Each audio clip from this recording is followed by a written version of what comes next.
আপুনি যদি প্ৰথমবাৰৰ কাৰণে আহিছে মোৰ চেনেলত প্লিজ ছাবস্ক্ৰাইব কৰক আৰু ইয়াৰ লগতে এই বেল আইকনটো আপুনি দবাই দিয়ক, তেতিয়াহ'লে মোৰ নতুন নতুন ভিডিঅ' পাই থাকিব।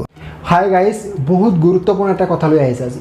এটা মিছন লৈ আহি আছে, এটা অভিযান লৈ আহি আছে চলো পাল্টাই। চলো পাল্টাই মানে কি? চলো পাল্টাই এনেকুৱা এটা মিছন, এটা দুষ্ট চক্ৰ এনেকুৱা এটা মিছন চলাই আছে, যিটো মিছনৰ সহায়ত 2021 চনলৈকে আমাৰ অসমখনত অসমীয়া ভাষা প্ৰচলন নাথাকে, কেৱল বঙালী ভাষাহে চলিব। আৰু এইটোৰ প্ৰচেষ্টা কৰি আছে আমাৰ এই দুষ্ট চক্ৰই, আৰু ইয়াৰ নামে হৈছে চলো পাল্টাই। এই মানুহখিনি কেনেকুৱা ধৰণৰ চেষ্টা চলাই আছে, কেনেকুৱা ধৰণৰ পৰামৰ্শ কৰি আছে, সেইবিলাক ভিডিঅ' আপোনালোকক মই দেখুৱাম। সেই ভিডিঅ'টো আপোনালোকক দেখালে আপোনালোকৰ চকু কপালত উঠি যাব, কেনেকুৱা ধৰণৰ ভাবিব পাৰে মানুহখিনিয়ে। সেই ভিডিঅ'টো আপোনালোকে দেখা পাব। কিন্তু তাৰ আগতে মই আপোনালোকক কওঁ যে আমাৰ অসমীয়া জাতিত অসমীয়া মুছলমান, অসমীয়া হিন্দু বা বঙালী মুছলমান, ইয়াত এই অসমীয়া জাতিটো কোনো ধৰ্মৰ নহয়। আপোনালোকক কৈ আছোঁ যে অসমীয়া জাতিটো কোনো ধৰ্মৰ নহয়, অসমীয়া জাতিটো ভাষাৰ জাতি। আমাৰ অসমীয়াৰ এটাই পৰিচয়, আমাৰ অসমীয়া ভাষা। সেইকাৰণে যিখিনি মানুহ আমাৰ অসমত বসবাস কৰি আছে, যিখিনি আমাৰ প্ৰকৃত ভাৰতীয়, বঙালী মুছলমানেই হওক বা বঙালী হিন্দুই হওক বা বাকী মানুহখিনি হওক, আমি প্ৰত্যেকেই ভাই ভাই, আমাৰ লগত কোনো ধৰণৰ বেয়া মনোভাৱ নাই।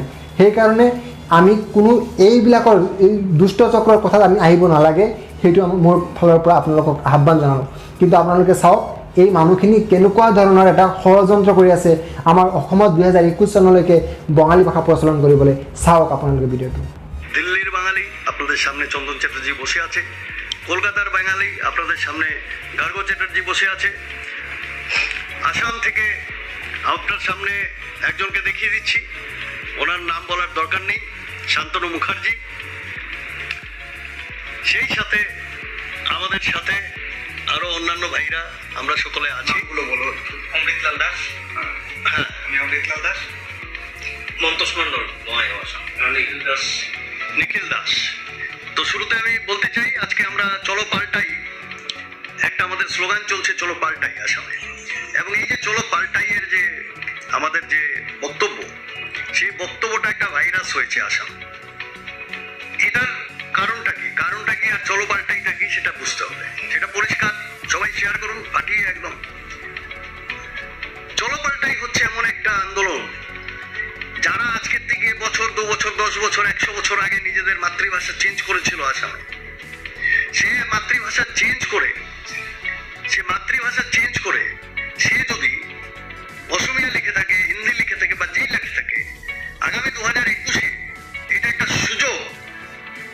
সুযোগ তাকে তার নিজের জাতিতে ফিরে আসা, রক্তের ঋণ শোধ করা, এবং যে অন্যায় নিজেরা নিজের প্রতি করেছিল তার থেকে পরিত্রাণ পাওয়ার। সেই যে ভাষা বদলালে অনেক কিছু বদলে যাবে তা নয়, কিন্তু ভাষা বদলালে কি বদলাতে পারে সেটা বলতে পারে।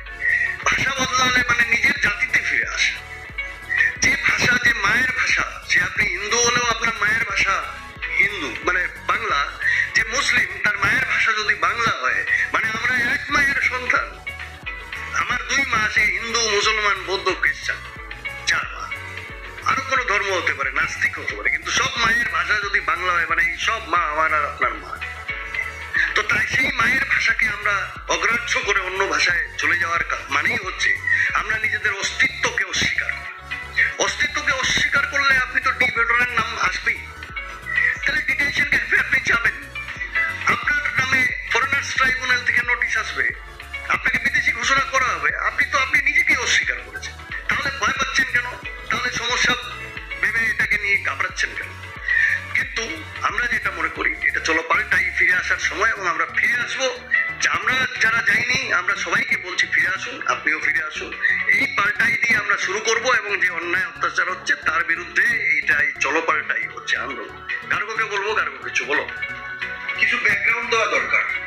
প্রথম কথা হচ্ছে, অসমীয়াদের জন্য আসাম, এই একখানা কথা এখন খুব চালু হয়েছে, আজকে না, বেশ কয়েক দশক ধরে চালু হয়েছে।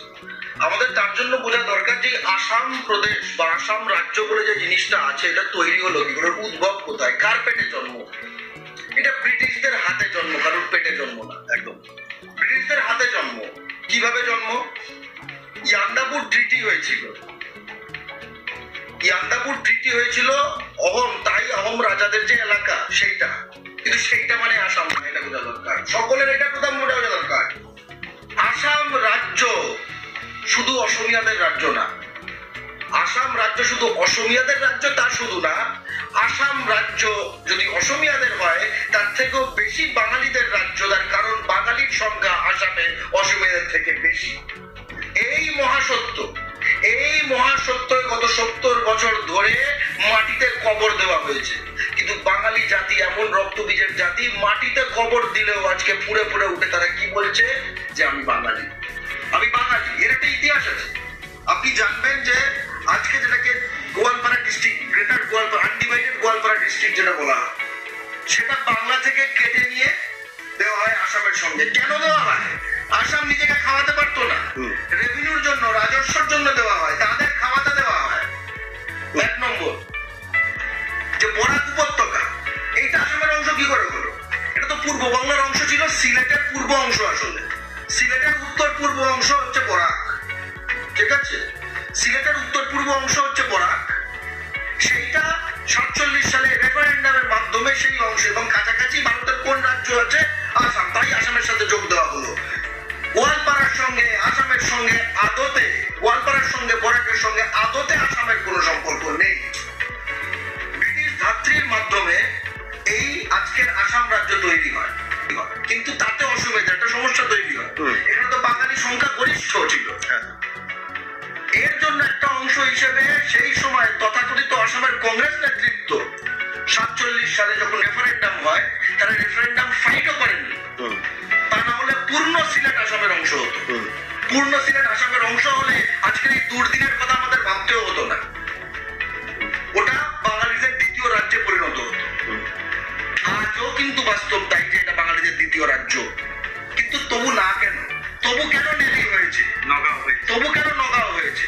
তবু কেন এনআরসি হয়েছে? তবু কেন সিএবির নামে ভাওতা দেওয়া হয়েছে? তবু কেন রিটেনশন ক্যাম্প হয়েছে? তবু কেন ডিভোটার হয়েছে?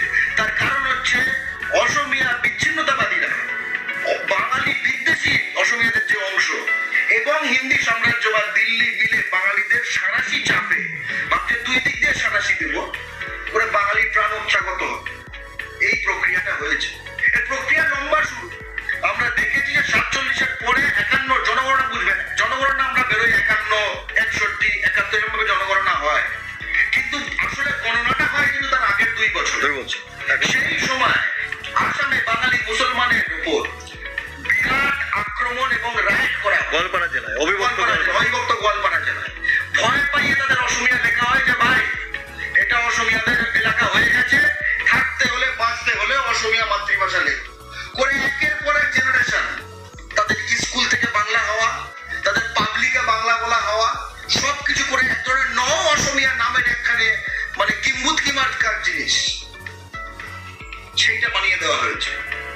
যার ফলে ভারত স্বাধীন হওয়ার পর সেখানে 250টা বাংলা স্কুল ছিল গোয়ালপাড়া জেলায়, শুধু গোয়ালপাড়া জেলায় 250টা বাংলা স্কুল ছিল, স্বীকৃত, সরকারি স্বীকৃত। আর এই 1960-এর পরে সবগুলো স্কুল বন্ধ করে দেওয়া হয়েছে। আজকে দুখানা স্কুলও নেই বাংলা মিডিয়াম, বন্ধ। ভাবা যায় এমন একটা রাজ্যে যেখানে সবচেয়ে বড় জাতির নাম বাঙালি, অসমিয়া না। এই জিনিসটা মাথার মধ্যে, ব্রেনের মধ্যে কি দিয়ে লিখবেন আপনি ঠিক করেন। কিন্তু আজকে যেটা আমাদের দুর্ভাগ্যজনক ভাবে যে হিন্দু বাঙালি এবং মুসলমান বাঙালির রাজনীতি আন্দোলন বিভক্ত হয়েছে নানাভাবে, আমরা বিভক্ত হয়েছি। কিন্তু এখন আমরা দেখছি যে বাংলা ও বাঙালির শত্রুরা কিন্তু আমাদের যখন শেষ করতে চায় তখন সে হিন্দু মুসলমান দেখে না। একটু আমি অ্যাড করে দিই, আমরা তো জানি 19শে মে 11 জন ভাষা শহীদ হয়েছে। তবে এখানে আরেকটা জিনিস গুরুত্বপূর্ণ, এটা 1961 ইংরাজির 19শে মের ঘটনা। এরপরে আবার 71-72-এ একজন শহীদ হয়েছে। 1985 ইংরাজিতে এই অল আসাম স্টুডেন্টস ইউনিয়নের যে আসাম চুক্তি রূপায়ণ হলো, তারপর অসম গণ পরিষদ তৈরি হয়। আসুন নেতারা ওখানে যান, গিয়ে অসম গণ পরিষদ তৈরি করে তারা ক্ষমতায় আসে। ক্ষমতায় আসার পর আবার আগ্রাসন হয়, বরাক উপত্যকার উপরে ভাষা বদলানোর চাপ আসে। সেই সময় ওখানকার ছাত্র যুব জনতারা আবার গর্জে ওঠে। তা প্রফুল্ল মহন্ত যখন ওই সময় 1985 ইংরেজিতে ভোট জেতার পর করিমগঞ্জে যায় 1986-তে, ওই সময় 2 জন গুলি চলে, আবার 2 জন শহীদ হয়, জগন্ময় আর দিব্যেন্দু। সুতরাং এই মৃত্যু আর শহীদ হওয়ার মিছিল দশকে এরপর আবার গুলি চলে করিমগঞ্জের কলকলি ঘাটে, ওইটা বিষ্ণুপ্রিয়া মণিপুরী ভাষার আন্দোলনে। সেখানে পৃথিবীর দ্বিতীয় শহীদ সুদেশনা সিনহা, এখন সেইগুলো হচ্ছে বাঙালি অধ্যুষিত জায়গা, বাঙালিরা সমর্থন করছে। তার মানে কি? বাঙালিরা তার নিজের ভাষা, নিজের সংস্কৃতি অন্য কোন ছোট মাইক্রো লেভেলের কোন জনগোষ্ঠী থাকলেও চাপিয়ে দিতে চায়। এই হচ্ছে বাঙালি। আমরা কারোর উপরে চাপাতে চাই না আমাদের নিজস্ব লিভ এন্ড লেট লিভ। কিন্তু অন্যান্য জায়গায় যেখানে ওরা নেই সেখানেও তারা 2000 কিলোমিটার দূর থেকে বসে চাপাবে। তার কারণ হচ্ছে জাতিবিদ্বেষ, বর্ণবিদ্বেষ, আর হচ্ছে লিঙ্গুইস্টিক পারসিকিউশন। এই যে গোরস্বর থেকে শুরু করে শিলাপাথার থেকে নলবাড়ির থেকে যে সময় সময় যেগুলো হত্যাকাণ্ড সংঘটিত হয়েছে নেলি পর্যন্ত, সেগুলো আর কি লিঙ্গুইস্টিক পারসিকিউশন ছাড়া আর কি? ভারত রাষ্ট্রে স্বাধীনতার পর একটা রাষ্ট্রের একটা জনগোষ্ঠী নিজ দেশে পরবাসী হয়েছে, উদ্বাস্তু হয়েছে। এর থেকে বড় লজ্জা কি হতে পারে? আগাও তুমি। এরপরে এখন যেটা আমরা যে সন্ধিক্ষণে আসছি এবং আমি শান্তনুদাকে সেই নিয়ে বক্তব্য রাখতে বলবো যে আসামে বাঙালি যে বৃহত্তম জাতি, সেইটা প্রতিষ্ঠিত করার আন্দোলনের নাম, স্লোগানের নাম চলো পাল্টাই।